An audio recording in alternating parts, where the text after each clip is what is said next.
열반경 범행품에 이런 말이 있습니다. 모든 보살과 열애는 자비심이 근본이라는 것입니다. 보살이 자비심을 일으키면 한량없는 선행을 착한 일을 할 수 있다는 것입니다. 어떤 사람이 무엇이 온갖 선행의 근본인가 하고 물어본다면 그것은 바로 자비심이라고 대답하라고 이렇게 말씀하셨어요. 부처님께서. 자비심은 정말로 진실한 것입니다. 자비심에는 사랑도 들어가고 감사하는 마음도 들어가고 불쌍히 여기는 마음도 들어가고 공평하게 대하는 것도 들어가고 그런 거 아니겠습니까? 그래서 자비심은 정말로 진실한 진리라 이겁니다. 이게 헛되지 않은 것이라는 것이죠. 선한 일은 진실한 생각에서 일어나는 것이고, 그래서 진실한 생각이 곧 자비심이고, 이게 가장 중요한 말입니다. 자비심이 곧 열애이니라. 자비심이 곧 부처님이라, 부처다 이겁니다. 이야, 너무너무 멋있는 말입니다. 제가 본 불경 중에서 가장 마음에 드는 말이 바로 요 말이에요. 요 핵심적인 자비심이 곧 열애니라. 자비심이 곧 부처라는 얘기죠. 제가 아는 어떤 선지식께서는 이게 사람이 그런 거예요. 그냥 보통 평범하게 살아갑니다. 보통 평범하게 살아가다가 그냥 우리가 여지껏 도를 배운 적도 없고 진리에 대해서 제대로 아는 것도 없는 사람이라고 한번 생각해 보세요.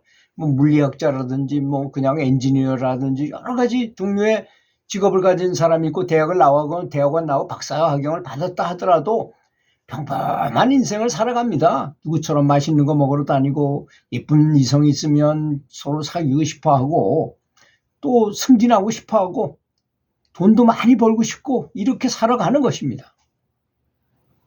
그런데 그렇게 살던 어떤 사람이 갑자기 중병이 걸렸어요.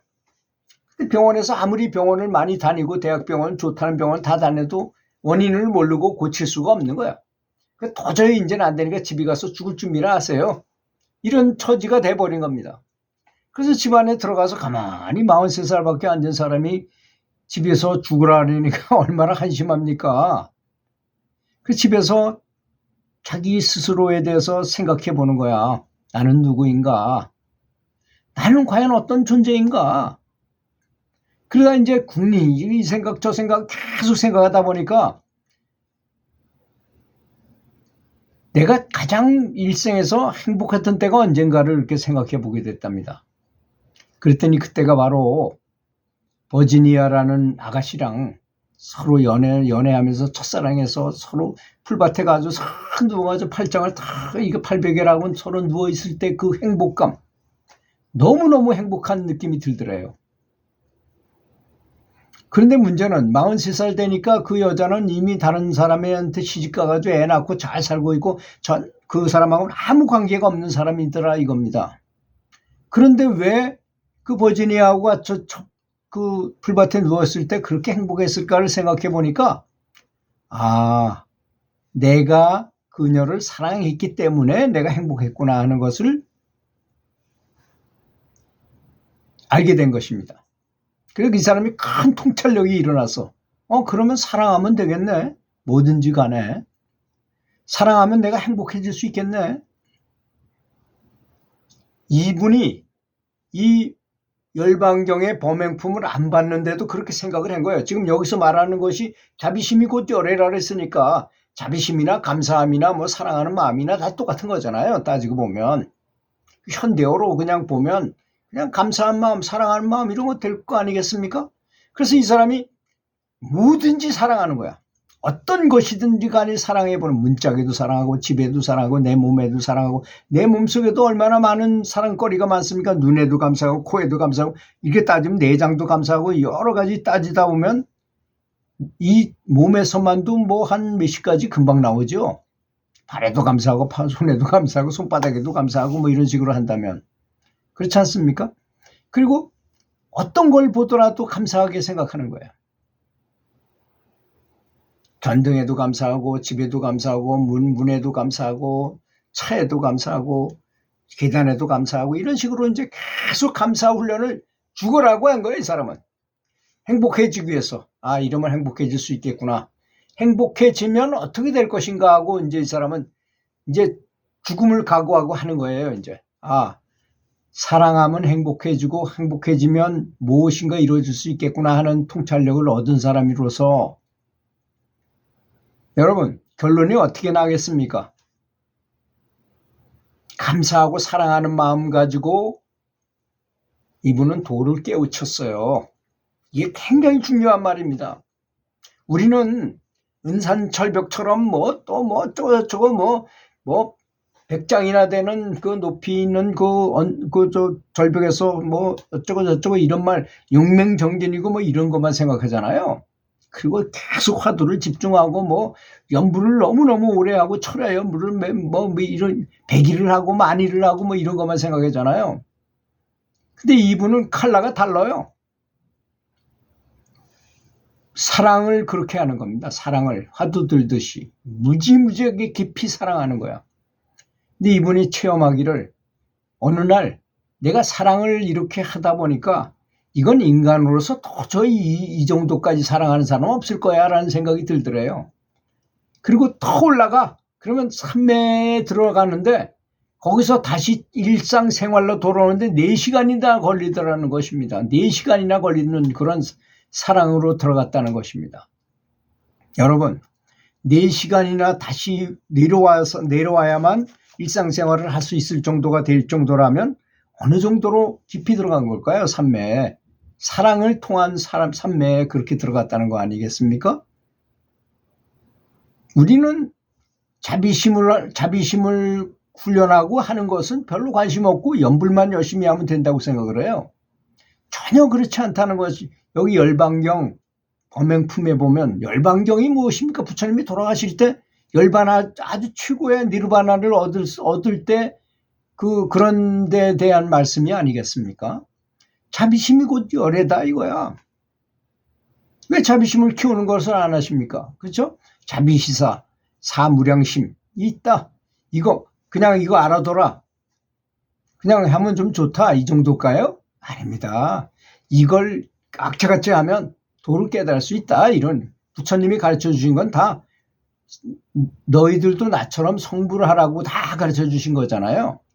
그냥 지식만 알고 그냥 그만두라는 뜻은 전혀 아닐 거라고 저는 생각합니다. 그렇지 않습니까? 그래서 이분이 그렇게 하다가 정말로 도를 깨달았어요. 엄청난 지혜를 얻고 그 다음에 이제 또 문제죠. 다음에 이 깨달음을 얻으면 그 다음에 어떤 현상이 일어나는가. 우리가 가끔씩 가다가 왜 아주 신날 때가 있잖아요. 너무너무 기분 좋고 하늘마다 착착착 이루어지는 것처럼. 늘 그렇더라는 것입니다. 늘.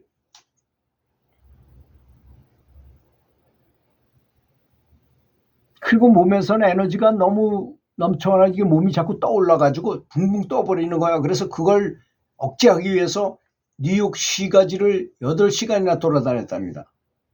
그러지 않으면 그 에너지를 억누를 수가 없더래요. 너무 강력해가지고.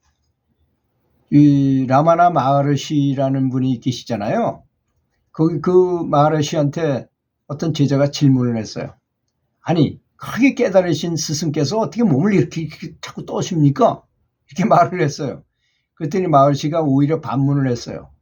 자네는 만약에 우주적인 큰 에너지가 나를 늘 관통해서 나를 이렇게 관통하는데 어떻게 몸이 안 떨릴 수가 있겠느냐고 반문을 하더라는 것입니다. 오히려. 할 말이 없잖아요. 거기에 대해서. 그런 커다란 거대한 우주의식이 나를 항상 관통해가서 이렇게 흐르고 있는 경지를 모르니까 그건 어떻게 답을 하겠어요. 사실 연불을 하든 참선을 하든 어떤 공부를 하든 간에 그런 강력한 어떤 영적인 에너지를 느낀다거나 또 어떤 강력한 빛을 본다거나 또 조그만 빛이라도 빛을 본다거나 이런 하여튼 종류는 여러 가지겠지만 말로 할 수 없을 정도로 많은 걸 부처님을 직접 본다거나 화신불을 직접 본다거나 또는 내가 영체가 빠져나가서 저 높은 불국토를 구경하고 다니고 극락을 날아다니고 이런 취업을 한다거나. 불교는 지식의 종교가 아닙니다. 불교는 깨달음의 종교, 체험의 종교예요. 체험이 없으면 제대로 잘못하고 있는 거라고 말해야 될 것입니다. 제가 아는 어떤 보살님은 너무너무 감사하고 너무너무 기뻐가지고 항상 눈물을 철철 흘리면서 너무너무 황홀해가지고 뭐 춤도 추고 노래도 부르면서 그렇게 남해아불타불을 불렀답니다. 그랬더니 여러 가지 신통이 일어났어요. 본인이 그게 뭐가 잘된 건지 못된 건지도 모르고 그냥. 그래서 제가 이제 그건 이런 상태에 있는 것입니다. 이건 이렇게 하는 게 좋겠습니다. 라고 조금 조언, 저도 잘 모르니까 아는 대로 그냥 조언을 했어요. 좋은 거라시다 이거야. 그래서 그걸 바라지 말아라. 제가 체험해 보니까 그렇더라고요. 중국 기공을 배워가지고 거기는 에너지 센터를 각성시키는 거니까, 활성화시키는 거니까 금방 뭐가 보이고 합니다. 일주일 만에 히말라야산 눈 덮인 산이 보이기도 하고 황금빛으로 세상이 보이기도 하고 막 그래요. 근데 그러거나 말거나 그저 보여도 그만이고 그냥 무시하고 지나가면 그게 또 나중엔 안 보여요. 근데 거기에 탐착을 해가지고 계속 그리 빠져들어가면 어디로 갈까요? 아스트랄체 정도의 수준으로 그런 아수라 경지의 그런 수준으로 가게 되는 것입니다.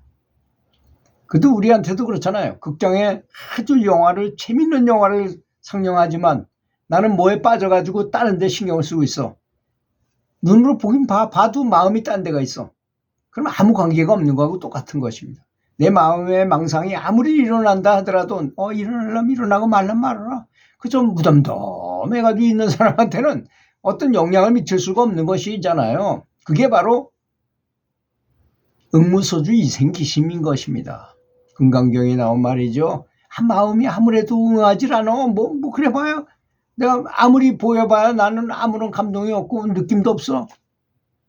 그럼 본 마음이 드러나게 하면 그게 바로 깨달음이라고 말한 것입니다. 그래서 자비심이 곧 열애다. 감사한 마음으로 무슨 우울한 마음이 생기면 확 뒤덮어버리십시오. 금방 쉽게 된다는 건 아닙니다. 제가 말을 이렇게 쉽게 하고 알아듣긴 쉽게 말을 해도 실제로 그런 경지를 얻는 거하고는 듣는 거하고는 다르다고 제가 여러 번 얘기했죠. 학원 강사가, 스타 강사가 아무리 재미있고 쉽게 얘기한다 하더라도 내가 와서 이해하고 완벽하게 이해하고 그걸 실천해가지고 외울 건 외우고 그래야만 시험 문제 나왔을 때 내가 답을 쓸 수가 있는 것처럼 우리는 어떤 고난이 벌어졌을 때도 계속 연구를 할 수 있는 게 목표가 되어야 되잖아요. 그렇게 되시길 바라겠습니다.